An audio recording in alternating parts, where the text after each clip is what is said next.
This call is now being recorded.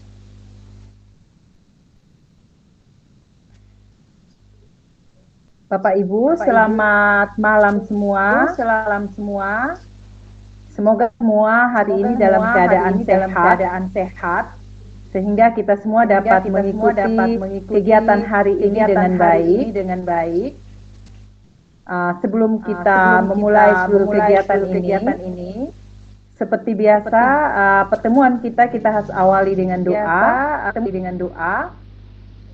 Sesuai jadwal di sini, yang tugas hari ini adalah Pak Jehezkiel. Pak Jehezkiel ada? Ada, Bu. Ada. Ya, oke.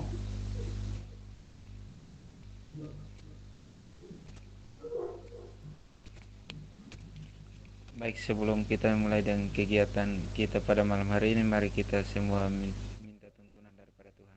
Mari kita berdoa. Terpujilah Engkau di tempat yang maha tinggi, yang ada di dalam kerajaan surga. Terima kasih ya Tuhan atas pemeliharaan-Mu dalam kehidupan kami sampai saat ini ya Tuhan Yesus. Pada kesempatan ini ya Tuhan, kami akan memulai dengan kegiatan kami ya Tuhan Yesus. Namun sebelum semuanya itu ya Tuhan, kami undang Roh Kudus-Mu hadir bersama-sama dengan kami ya Tuhan, agar kegiatan saat ini ya Bapa di surga boleh terjadi sesuai dengan kehendak-Mu ya Bapa di surga. Kiranya Engkau selalu berikan kami semangat yang tinggi ya Tuhan dalam melakukan kegiatan kami saat ini ya Bapa di surga. Mari mengampuni segala dosa dan pelanggaran kami ya Tuhan, karena hanya kepada Engkau kami datang dan berdoa kepada Bapa di surga. Amin.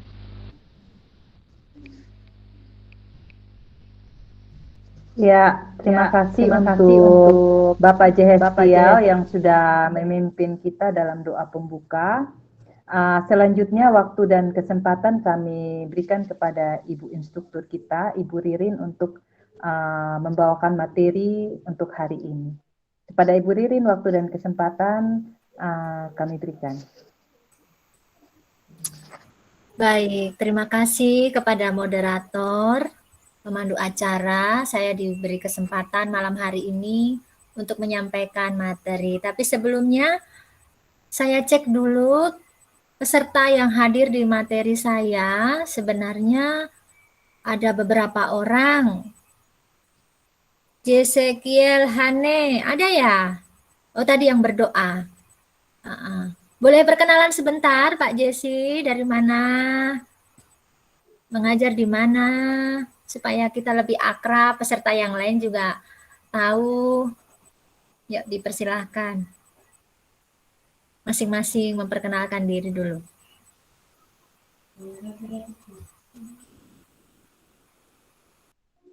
Kenalan ya. Saya duluan yang berkenalan. Baik, nama saya Ririn Kristiani. Saya mengajar di SMP Negeri 1 Halmahera Timur. Saya asli orang Jawa Tengah dan sudah berkeluarga dengan 1 suami saja dan 3 orang anak. Saya dipercayakan menjadi instruktur pada malam hari ini. Senang sekali di Diklat Guru Sekolah Penggerak. Kiranya bisa memberkati Bapak Ibu semuanya. Baik, saya juga ingin mengenal peserta yang hadir supaya kita nanti dalam diskusi ada keaktifan dan saya bisa sebut nama dan melihat mukanya. Silahkan dimulai dari tadi yang berdoa. Singkat saja Pak, nggak usah panjang-panjang perkenalannya. Yuk. Mute-nya Pak, mute-nya tidak kedengaran Pak. Ya, terima kasih Bu. Ya, baik, perkenalkan nama saya Jeskiel Hane SPD. Sekolah saya mengajar ialah SMP Satap Deranitan. Asal saya Kabupaten Rotendao, Provinsi Nusa Tenggara Timur. Demikian Bu. Iya, terima kasih Pak Jenti. Selanjutnya Ibu siapa ini? Ibu yang moderator. Mute-nya, Bu, mute-nya. Ya. Terima kasih Ibu Instruktur. Halo teman-teman semua. Halo. Ya, saya akan memperkenalkan diri saya. Nama saya Erlin Rambuku Bayowi, SSI Teol. Saya mengajar di SMP Negeri 3 Waingapu, Sumbar Timur. Saya sudah berkeluarga, mempunyai satu saja suami sama dengan Ibu Instruktur kita, dengan 4 orang anak.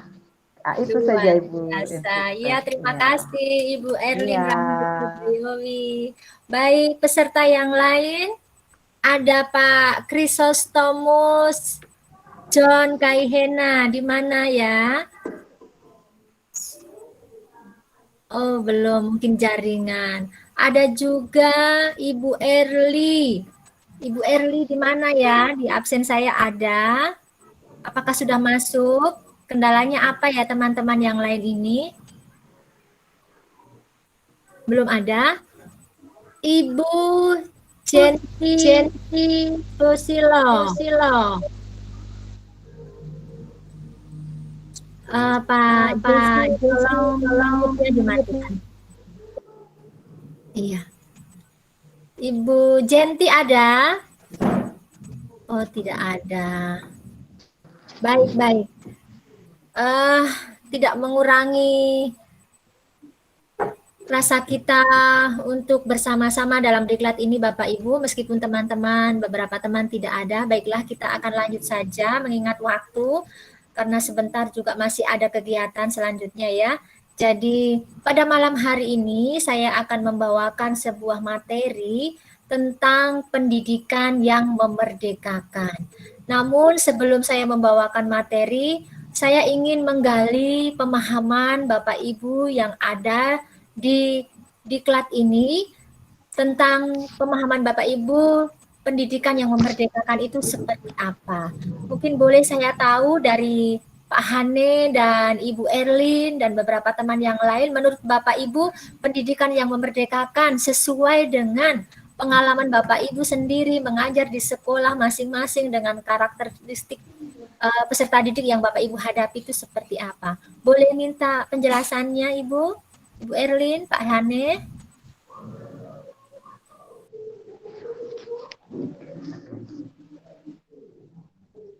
Ya, bagi saya Ibu, pendidikan yang memerdekakan itu adalah ketika kita memberikan kebebasan kepada anak untuk mengembangkan dirinya semaksimal mungkin, semaksimal mungkin.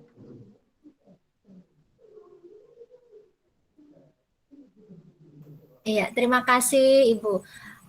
Terus bagaimana pelaksanaannya Ibu? Apakah sudah melaksanakan pendidikan yang memerdekakan di sekolah Ibu atau belum?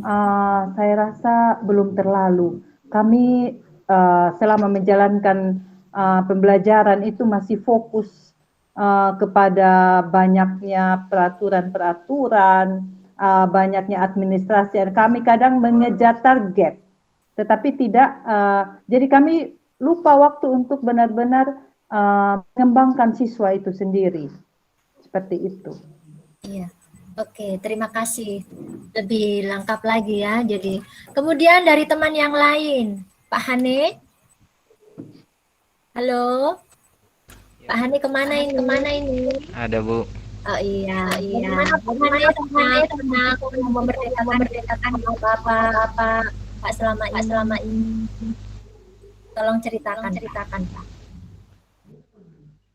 Jadi menurut saya pendidikan yang memerdekakan itu yang dimana ketika kita memberikan kebebasan kepada peserta didik, namun tidak terlepas dari kontrol atau pengawasan seorang pendidik, Bu. Itu saja, Bu. Baik, terima kasih. Jawaban dari Ibu semua tidak ada yang salah. Namun malam hari ini mari kita gali melalui materi yang kita pelajari. Tolong mute-nya dimatikan. Yang bicara supaya tidak mengganggu jalannya penyampaian materi. Baik Bapak Ibu, saya akan tampilkan materi. Kiranya Bapak Ibu bisa menyimak dan menikmatinya dengan baik supaya menambah pemahaman kita bersama tentang pendidikan yang memerdekakan. Berbicara tentang pendidikan yang memerdekakan, saat ini kita tidak bisa lepas dari filosofi Ki Hajar Dewantara. Nah, pendidikan yang memerdekakan malam hari ini menjadi materi diklat yang penting sebagai bimbingan teknis pelatihan implementasi pembelajaran sekolah penggerak dan yang akan saya bawakan malam hari ini. Mungkin kita sering mendengar kata merdeka dan ini yang menjadi harapan kita sesuai dengan filosofi pendidikan Ki Hajar Dewantara. Pendidikan merdeka itu berdaya upaya dengan sengaja untuk memajukan hidup tumbuhnya budi pekerti, rasa, pikiran, roh, dan badan anak dengan jalan pengajaran, teladan, dan pembiasaan. Jangan disertai perintah dan paksaan. Nah, inti dari filosofi pendidikan Ki Hajar Dewantara adalah perubahan. Jadi, yang menjadi inti dari pembelajaran yang memerdekakan dari Ki Hajar Dewantara dan akan terimplementasi dalam pendidikan selanjutnya, Bapak Ibu, adalah perubahan. Impian Ki Hajar Dewantara adalah membawa anak Indonesia mencapai kemerdekaan belajar. Bapak Ibu bisa melihat slide? Bisa Bu, bisa. Jangan sampai ada yang mengalami gangguan. Sekali lagi, impian Ki Hajar Dewantara adalah membawa anak Indonesia mencapai kemerdekaan belajar. Dan dua hal yang tidak bisa dipisahkan dalam hal ini adalah pendidikan dan kebudayaan. Karena dua hal ini yang akan melandasi pertumbuhan dan perkembangan anak-anak. Dan pendidikan ini adalah menjadi pondasi penting dalam mencapai peradaban yang kita cita-citakan. Pendidikan sejatinya dinamis, artinya menjawab tuntutan zaman. Dinamis itu selalu bergerak, tidak statis. Karena zaman juga bergerak, jadi pendidikan pun harus bergerak. Artinya di sini mengalami perubahan. Nilai-nilai kemanusiaan adalah sumbu esensial dari pendidikan. Setiap anak memiliki keunikan yang harus dihargai. Jadi, meskipun setiap anak itu memiliki karakteristik yang berbeda, tapi mereka menuju pada satu sumbu yang sama, yaitu nilai-nilai kemanusiaan yang harus kita capai dengan tidak memaksakan pada satu aturan, pada aturan guru, tetapi dengan melihat keunikan anak-anak itu, dan keunikan itu yang harus dihargai. Nah, relevansinya pemikiran Ki Hajar Dewantara terhadap transformasi pendidikan itu ada satu, kodrat keadaan. Kodrat keadaan ini itu kodrat alam dan kodrat zaman. Bapak Ibu tahu tentang alam. Alam itu di mana tempat suatu masyarakat tinggal, dan zaman itu waktu demi waktu yang terus berubah, itu mengalami perubahan yang berbeda. Walaupun tempatnya sama, alamnya sama, tapi zamannya berbeda. Jadi kodrat alam dan kodrat zaman ini pun mempengaruhi perubahan. Kemudian prinsip perubahan.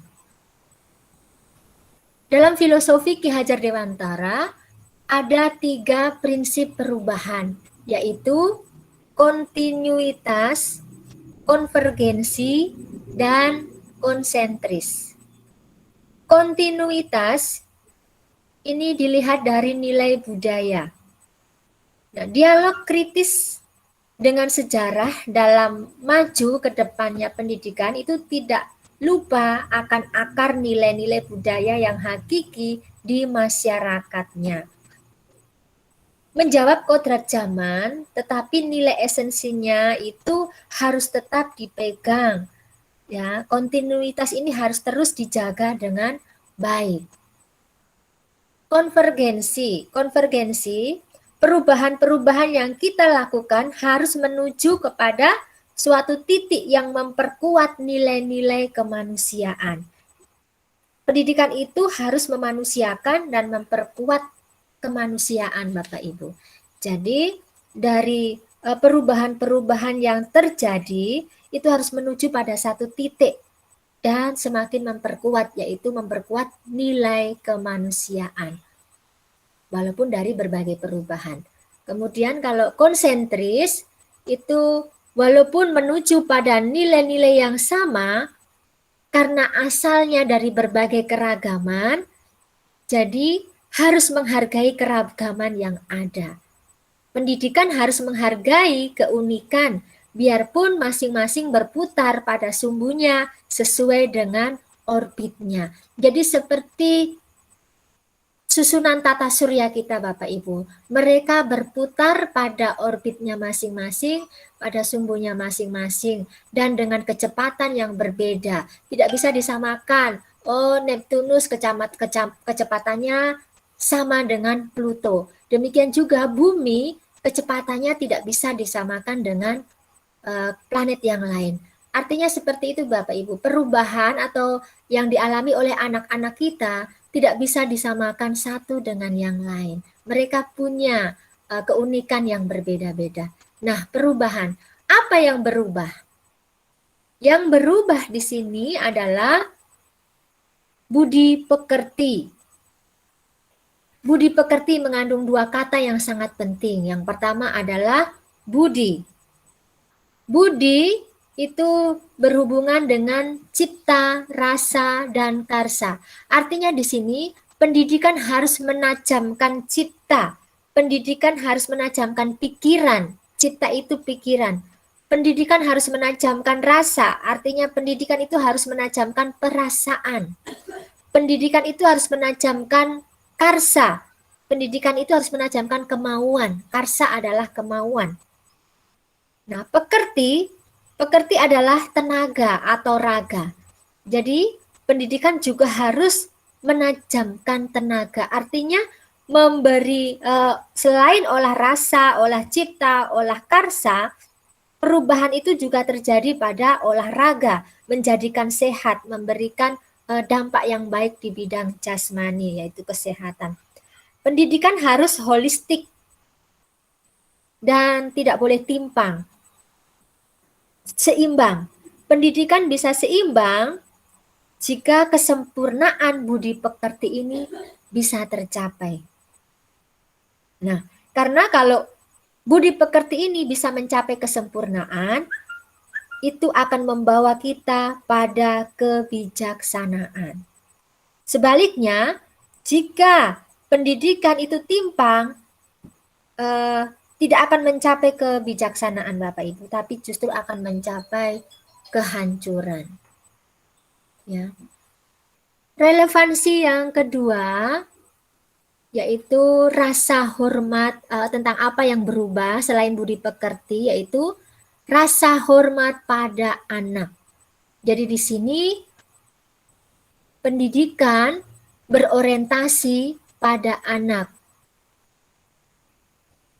Bebas dari segala ikatan, dengan suci hati mendekati anak, tidak untuk meminta suatu hak, namun untuk berhamba pada sang anak. Di sini kita sebagai guru dituntut untuk harus memandang anak dengan rasa hormat. Semua yang kita lakukan dalam pendidikan dan sebagai pendidik harus berorientasi pada murid. Ya, bebas dari segala ikatan, dengan suci hati mendekati sang anak. Tidak untuk meminta sesuatu hak, namun untuk berhamba pada anak. Nah, Bapak Ibu berorientasi pada sang anak inilah yang paling esensial, yang paling utama bagi para pendidik. Kalau mungkin pendidikan sebelumnya kita memiliki pandangan yang salah, semuanya berpusat pada guru, yang ngatur guru, tapi dalam pendidikan yang memerdekakan ini dengan berpijak pada filosofi Ki Hajar Dewantara, kita harus berorientasi pada anak. Seperti seorang petani yang menurut Ki Hajar Dewantara, ibarat seorang petani itu memiliki banyak bibit. Ada bibit jagung, ada bibit padi, mungkin ada bibit yang lain. Cara menanam bibit padi berbeda dengan cara atau lamanya menanam bibit jagung. Demikian juga sebaliknya, cara memelihara jagung tidak bisa disamakan dengan ilmu menanam padi. Karena masing-masing punya kekhasan, punya keunikan, punya masanya sendiri. Jadi tidak boleh berpandangan pada pendidik, tidak boleh berpusat pada pendidik, tetapi harus berorientasi pada anak. Nah, inilah refleksi dari Ki Hajar Dewantara yang kita akan implementasikan dalam pendidikan yang memerdekakan di sekolah kita masing-masing. Kiranya refleksi ini bermanfaat bagi Bapak Ibu calon guru penggerak, sehingga kembali kita di sekolah kita bisa mengimplementasikan bahwa pendidikan yang harus kita lakukan itu berpusat pada anak, berorientasi pada anak dengan melihat keunikan mereka. Karena mereka diciptakan oleh Allah dengan berbagai keunikan masing-masing. Demikian, salam bahagia untuk kita semua. Terima kasih. Berikutnya Bapak Ibu. Iya. Sebelum kita masuk sesi diskusi, kita akan ice breaking terlebih dahulu supaya tidak sepaneng, tidak bosan. Mungkin tadi mengantuk karena sudah malam mendengarkan materi saya. Mengantuk Bapak Ibu? Semangat, tetap semangat. Semangat.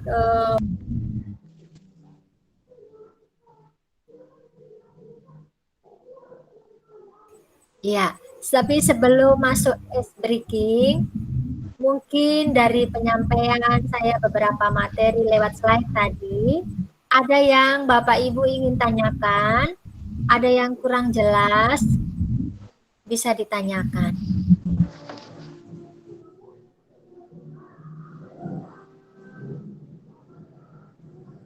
Ya, saya Ibu. Silahkan Ibu Erli.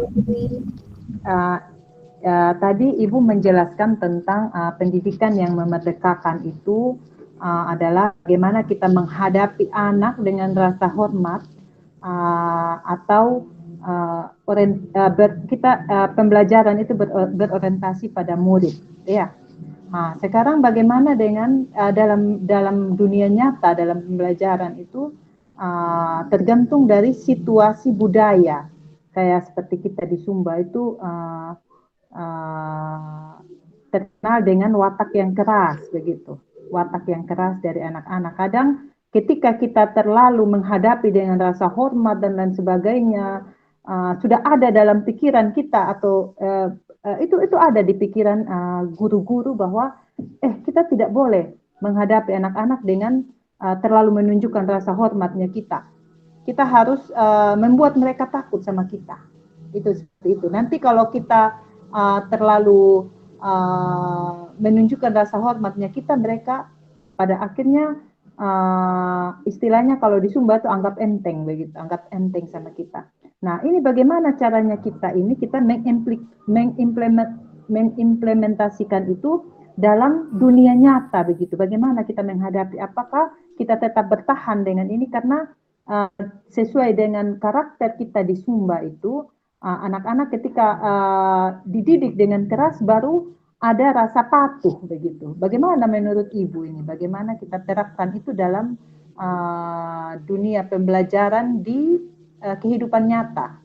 Karena itu dari segi budayanya kita bermental keras itu di Sumba selalu saja di kalangan guru-guru itu berkata, iya ini karena zaman dulu lebih bagus ketika dididik dengan keras anak-anak lebih pintar atau dan lain sebagainya. Itu saja dari saya. Baik, terima kasih Ibu Erlin. Pertanyaannya bagus sekali. Ya, memberi rasa hormat kepada anak atau memandang anak dengan rasa hormat bukan berarti kita menjunjung tinggi apa yang dia mau harus kita penuhi dalam arti memanjakan. Tetapi di sini adalah pendidikan, Ibu ya.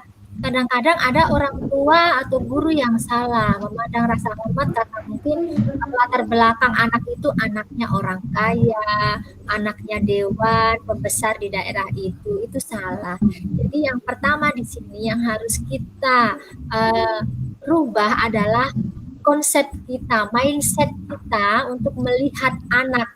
Jadi melihat anak itu bukan dari sudut pandang kita sendiri, tetapi dari sudut pandang anak bahwa anak itu berharga, anak itu sangat unik, anak itu ciptaan Tuhan yang harus dibimbing oleh orang dewasa, yang harus dididik oleh orang dewasa, bukan dengan ukuran orang dewasa, bukan dengan aturan yang dicetuskan oleh pendidik itu sendiri, tetapi dengan melihat kondisi anak itu seperti apa, kebutuhan anak itu seperti apa, kemampuan anak itu seperti apa.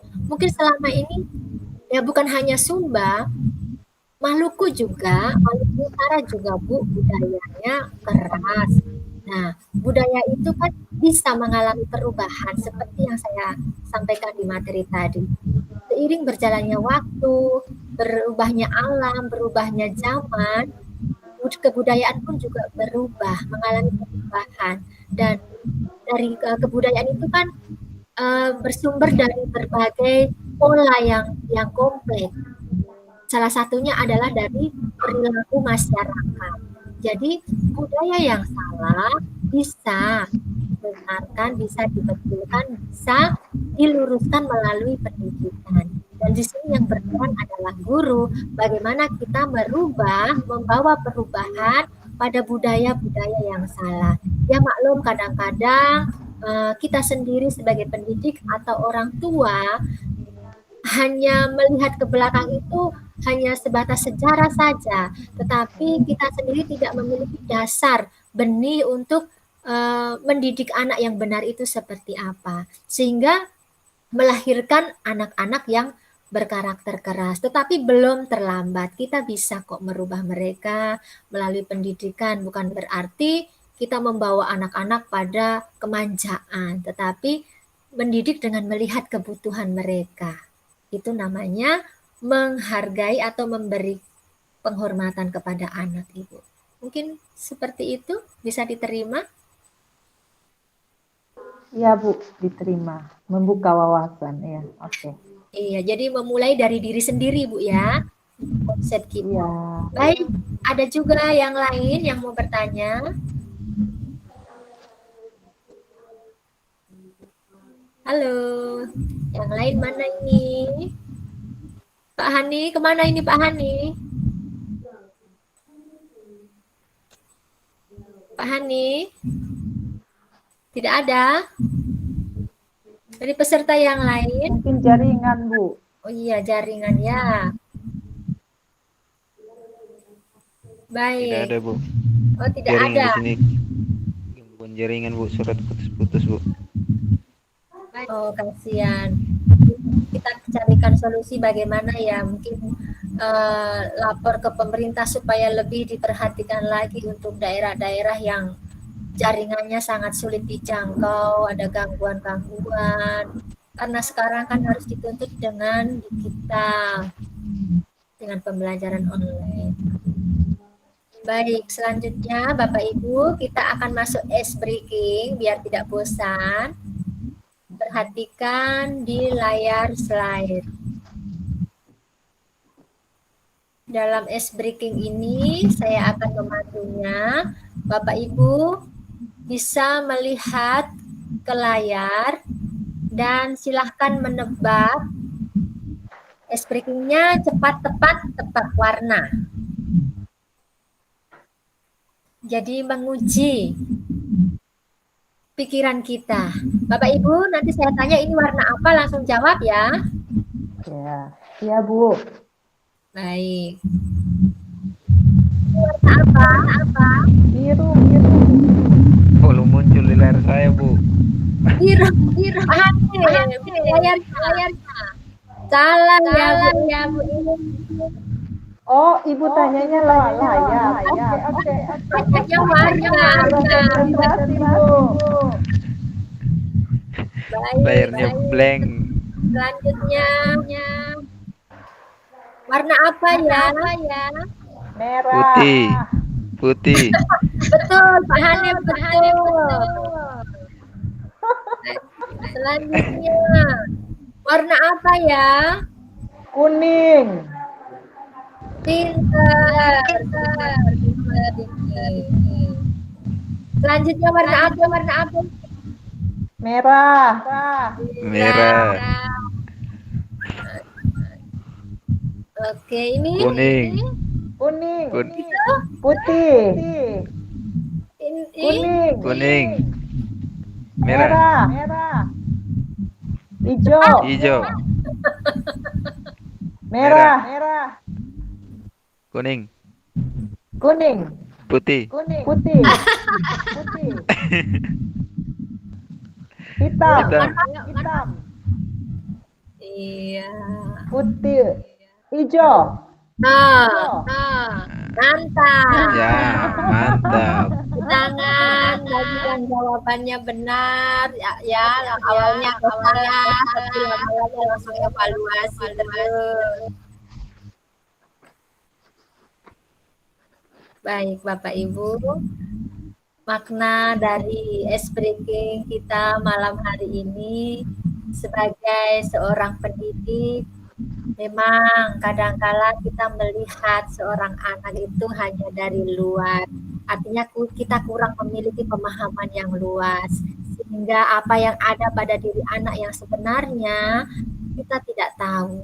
Jadi untuk kita bisa memerdekakan atau masuk dalam pendidikan yang memerdekakan, kita harus mengenal anak-anak kita lebih dulu. Terus mengenal peserta didik kita seperti apa. Jangan peserta didik kita seperti ini, kita bilang begitu. Peserta didik kita A, kita bilang B.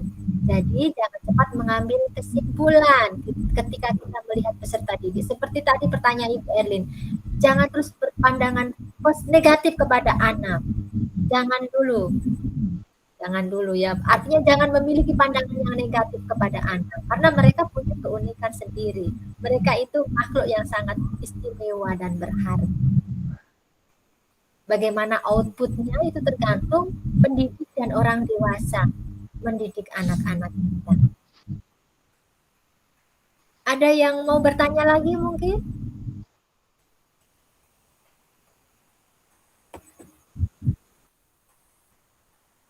Ada Bapak Ibu yang masih kurang jelas? Sebelum saya tampilkan selanjutnya, tinggal beberapa menit lagi.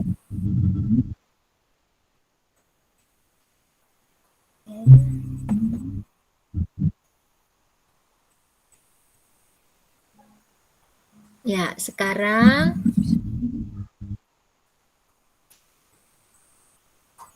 tiba waktunya kita balik sini lagi. Masuk dalam diskusi. Nah, bisa lihat slide Bapak Ibu? Bisa lihat slide? Ya. Mari berdiskusi. Coba ditayangkan Silahkan. ulang, Bu. Ya? Ya, sabar, Bu.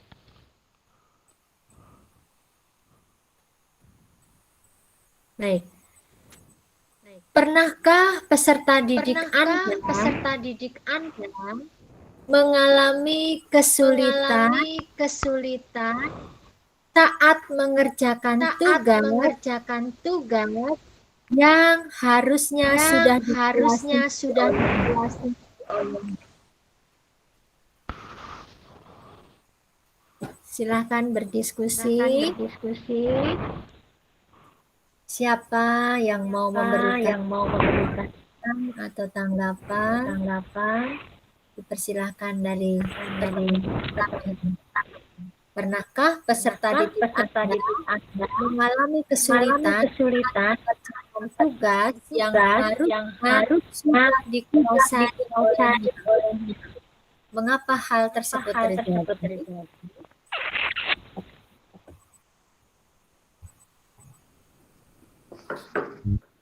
Silakan dipikirkan Bapak Ibu.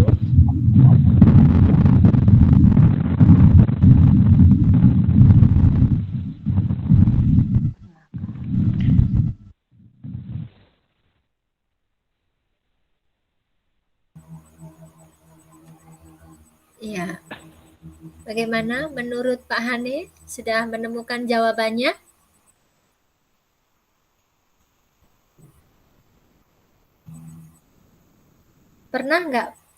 Pernah tidak peserta didik Bapak itu mengalami kesulitan yang harusnya sudah dikuasai?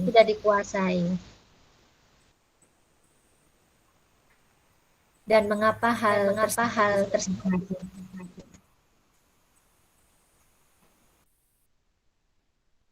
Mari.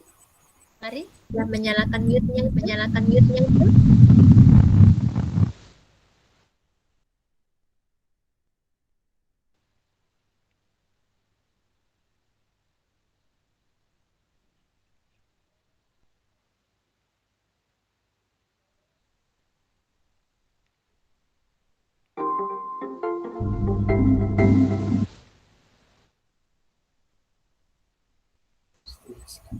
Saya Bu.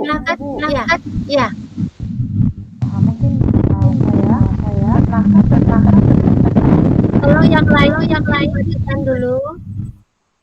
Apa Pak Jeskiel duluan?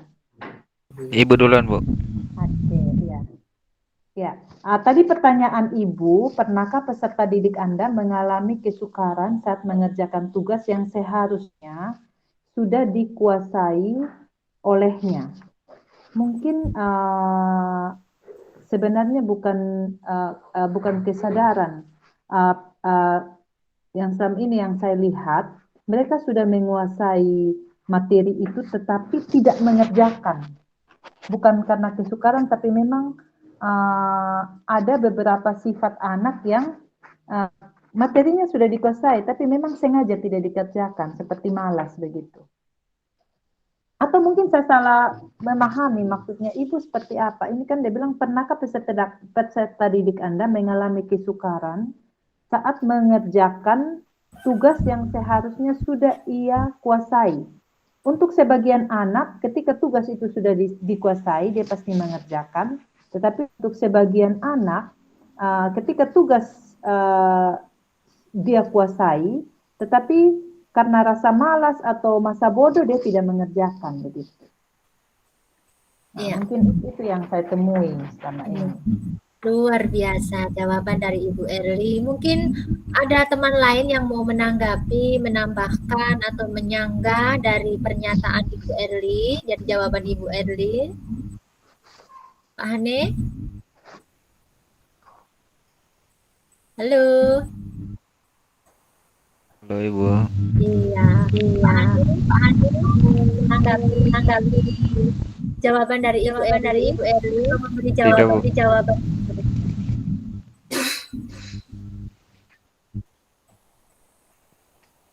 Tidak. Ya.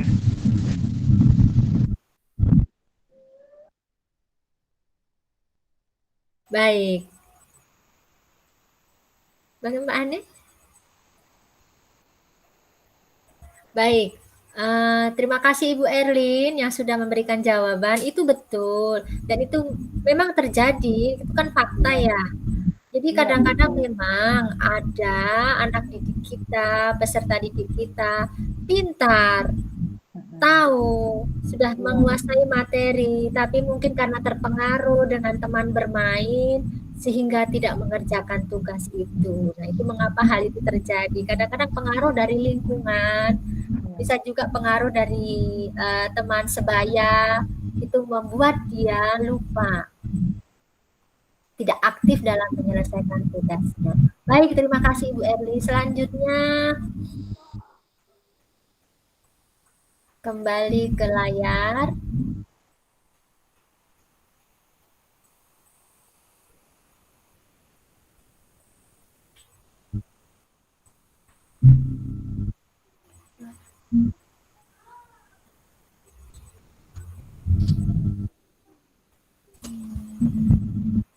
Ya,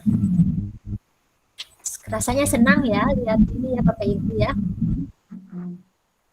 Pendidikan yang memerdekakan. Bapak Ibu, sebagai guru, sekali lagi kita punya panggilan untuk melaksanakan pendidikan yang memerdekakan di sekolah kita masing-masing. Dan tentunya melalui diklat ini kita diperlengkapi dengan pemahaman yang begitu luar biasa tentang pendidikan yang memerdekakan.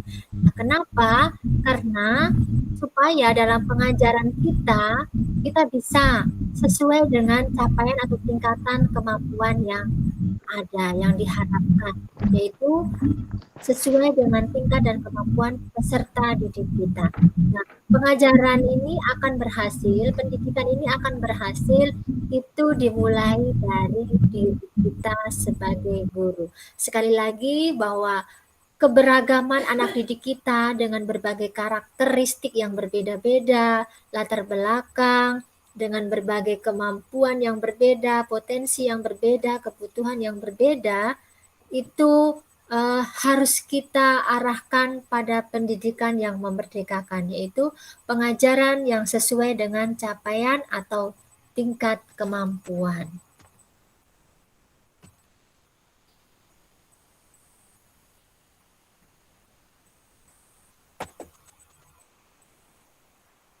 Baik. Selanjutnya Bapak Ibu, kesimpulan. Oh belum, perhatikan dulu slide yang sudah berapa ini. Pengajaran sesuai dengan capaian atau tingkat kemampuan. Jadi lanjutan dari yang tadi, pengajaran sesuai dengan capaian atau tingkat kemampuan. Bagaimana supaya capaian pembelajaran itu bisa berhasil, tujuan pendidikan juga bisa tercapai, yang tentunya kita harus melewati beberapa tahapan sebagai guru harus kita persiapkan. Yang pertama adalah assessment. Assessment untuk bisa membuat pembelajaran yang berpusat pada peserta didik, maka assessment menjadi tahap pertama yang harus kita lakukan. Assessment ini biasa disebut juga assessment diagnostik, yang perlu dikenali antara lain potensi, karakteristik, kebutuhan, tahap perkembangan peserta didik, tahap pencapaian pembelajaran anak, dan lain-lain. Setelah itu, tahapan selanjutnya adalah perencanaan. Setelah berhasil mengidentifikasi potensi, karakteristik, tingkat capaian, kemampuan, maka bagian berikutnya adalah menyusun proses pembelajaran yang sesuai dengan data asesmen kita. Perencanaan ini juga termasuk pengelompokan peserta didik dalam tingkat yang sama, dengan penyusunan pembelajaran yang sesuai dengan capaian ataupun tingkat kemampuan peserta didik ini, maka kita menempatkan peserta didik sebagai pusat utama pembelajarannya, sesuai dengan filosofi Ki Hajar Dewantara. Setelah melakukan perencanaan Bapak Ibu, kita masuk pada tahap selanjutnya yaitu pembelajaran. Selama proses pembelajaran ini, perlu dibuat adanya asesmen-asesmen berkala untuk melihat proses pemahaman murid, kebutuhan, kemajuan selama pembelajaran atau biasa disebut asesmen formatif. Jadi asesmen formatif itu dilakukan selama proses belajar berlangsung. Adapun asesmen sumatif sebagai proses evaluasi ketercapaian tujuan pembelajaran di akhir suatu pembelajaran juga diperlukan untuk membantu pendidik merancang proyek berikutnya. Nah, untuk menerapkan pendekatan pengajaran ini, kira-kira apa hal pertama yang harus kita lakukan? Tolong dipikirkan Bapak Ibu.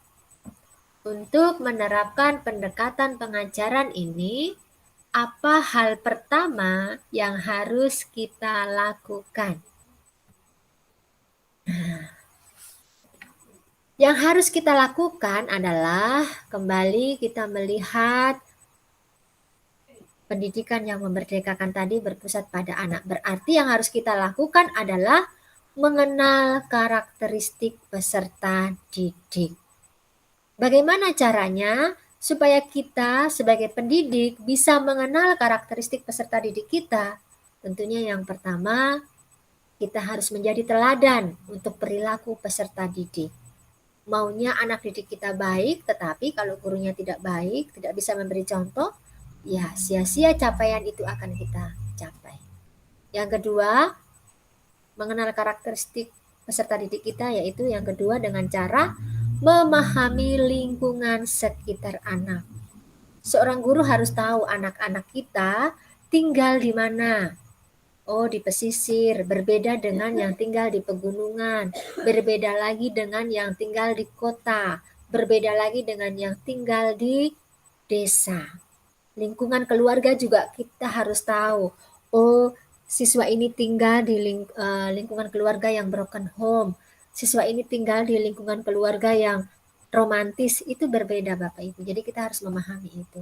Yang ketiga, bagaimana kita mengenal karakteristik peserta didik kita, yaitu memperlakukan siswa dengan adil. Dengan berbagai keberagaman karakteristik peserta didik, janganlah kita membela salah satu atau yang masih terlibat sebagai keluarga, kita bela, yang tidak, kita nggak bela, tidak boleh begitu. Atau yang satu suku kita bela, yang tidak satu suku kita nggak bela, tidak boleh juga. Yang beda agama kita nggak bela, yang seagama kita bela, tidak boleh juga ya Bapak Ibu, tetapi semuanya harus diperlakukan dengan adil.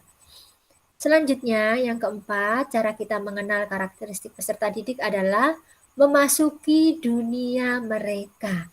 Dunia mereka kan sangat unik Bapak Ibu, jadi kita pun harus tahu seperti apa sih dunia mereka, seperti apa sih kesukaan mereka, hiburan mereka, mereka sedang ngapain, perasaannya sedang seperti apa, itu kita harus mengenal, harus tahu.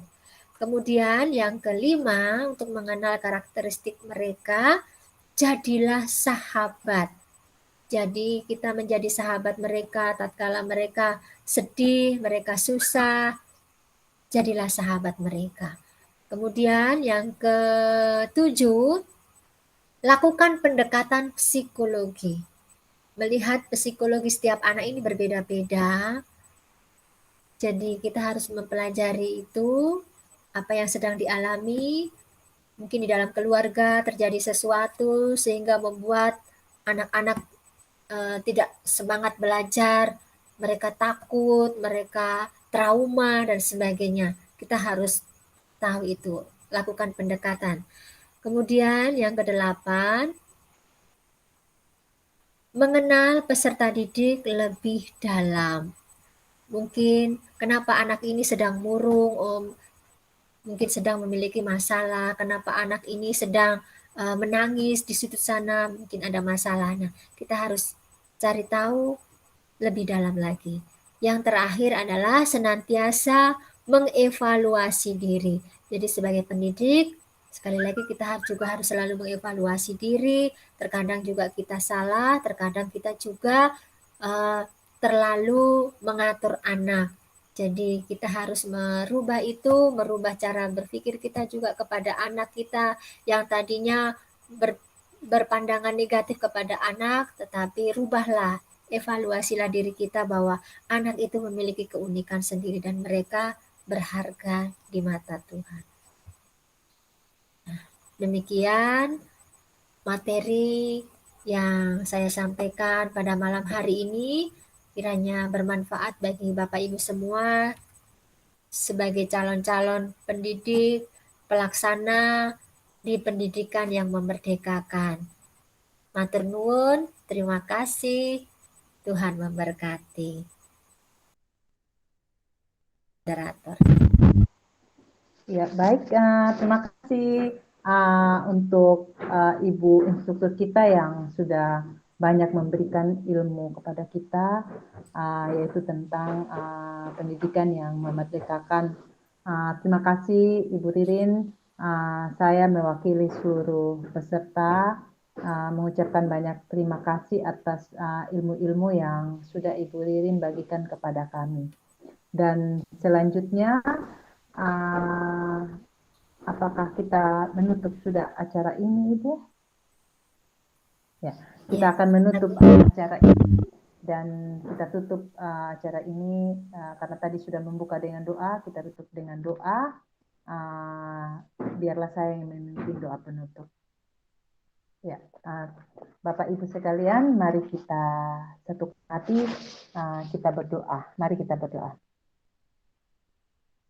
Ya Allah Bapa dalam surga, Bapa yang penuh kasih, kami mengucap syukur dan berterima kasih Tuhan untuk ilmu baru yang kami dapatkan ini Tuhan.